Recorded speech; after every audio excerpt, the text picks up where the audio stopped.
किसान भाइयों, आप सभी का स्वागत है। आज हम गन्ने की प्लांटिंग के बारे में बताएंगे। शुरू से लेकर आखिरी तक आप देखें। ट्रेंच बनाएं, 20 से 30 सेंटीमीटर गहराई के ट्रेंच। रो स्पेसिंग 48 से लेकर के 56 इंच तक आप रख सकते हैं, बुआई के समय के अनुसार। सीड का ट्रीटमेंट जरूर करें। थायोफेनेट मिथाइल या कार्बन डाइजिम 2 ग्राम पर लीटर और 2 ml इमिडाक्लोप्रिड आधे घंटे तक गन्ने के टुकड़े को भिगोएं। सीड को लाइन में बिल्कुल सीधा रखें और बेड आपकी पल्वराइज्ड होनी चाहिए, यानी भुरभुरी बेड होनी चाहिए। अगर बड सेटलिंग की प्लांटिंग करते हैं तो साइड में बड सेटलिंग लगाएं, जिससे कि अगर आप पानी लगाते हैं तो ये बड सेटलिंग टेढ़ी ना होने पाए। 2 सेंटीमीटर मिट्टी का कवर केवल गन्ने के टुकड़े के ऊपर डालना है। अगर 2 आँख के टुकड़े बोते हैं, साइड में आँख रखनी है। 1 आँख का बोते हैं तो ऊपर की तरफ आँख रखनी है। ये ध्यान रखना। खाद पहले डालें और इसी खाद के साथ में 5 से 10 किलोग्राम के बीच में कार्डाप मिला लें, जिससे कि कोई भी कीड़ा यानी दीमक, वाइट ग्रब या अन्य कीड़े और जो गन्ने के अंदर कीड़े हैं जैसे कि रूट स्टॉपर है, वह पूरी तरीके से समाप्त हो जाएं।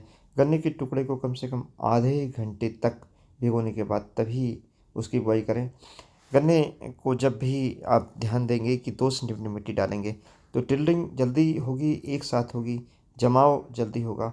सीड ट्रीटमेंट के लिए कम से कम 2 टब रखें। आधे घंटे का टाइम बहुत ज़रूरी है, इससे कम टाइम नहीं होना चाहिए।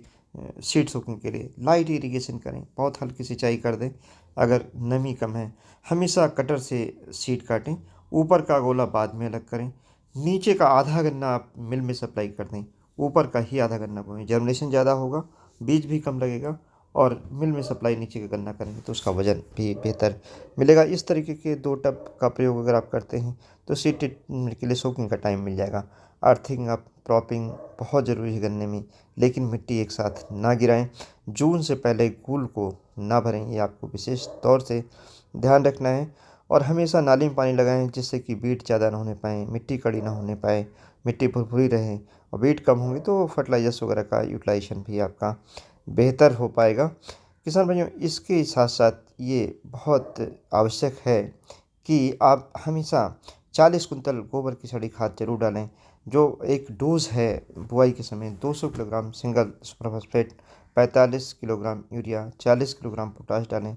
जिंक 10 से 12 किलोग्राम 1 एकड़ में आखिरी जुताई पर डालें, कभी भी फास्फोरस के साथ न मिलाएं। 4 किलोग्राम ट्राइकोडर्मा, 4 किलोग्राम माइकोराइजा गोबर की 1 कुंतल सड़ी हुई खाद में मिलाकर के नमी की दशा में 24 घंटे रखने के बाद खेत की आखिरी जुताई पर या पहली सिंचाई पर आप प्रयोग करें।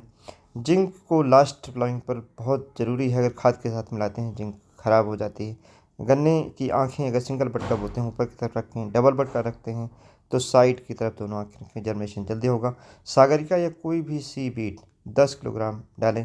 कैल्शियम नाइट्रेट पहली सिंचाई पर 25 किलोग्राम की दर से 25 किलोग्राम यूरिया मिलाएं। कैल्शियम नाइट्रेट में चूँकि कैल्शियम होता है, नाइट्रोजन नाइट्रेट फॉर्म्स में होती है, जिससे नाइट्रोजन का अच्छा उपयोग होता है और कैल्शियम से सेल वॉल का फॉर्मेशन बेहतर होता है और गन्ने का पौधा मजबूती से चलता है, कीड़े मकोड़े भी कम लगते हैं। दूसरी टॉप ड्रेसिंग यूरिया की करें 10 किलोग्राम प्रति बीघे की दर से या 50 किलोग्राम प्रति एकड़ की दर से, और 5 किलोग्राम सल्फर मिला लें, जिससे गर्मी से टिल्डिंग अच्छी होगी और पौधे में आपको इंसेक्टिसाइड नहीं डालना पड़ेगा। 2 बार इमिडाक्लोप्रिड 2 ml प्रति लीटर की दर से स्प्रे करें, जिससे कि बोरर की पॉपुलेशन ना बढ़ने पाए, कोई भी कीड़ा खेत में न लगने पाए। गन्ना आपका अगर इमिडाक्लोप्रिड का स्प्रे करते हैं बेहतर होगा। इसके साथ साथ में वाटर सॉल्युबल NPK का और साथ ही में जो नैनो यूरिया, नैनो DAP का भी स्प्रे आप कर सकते हैं। Thanks for watching. धन्यवाद। जय हिंद, जय भारत।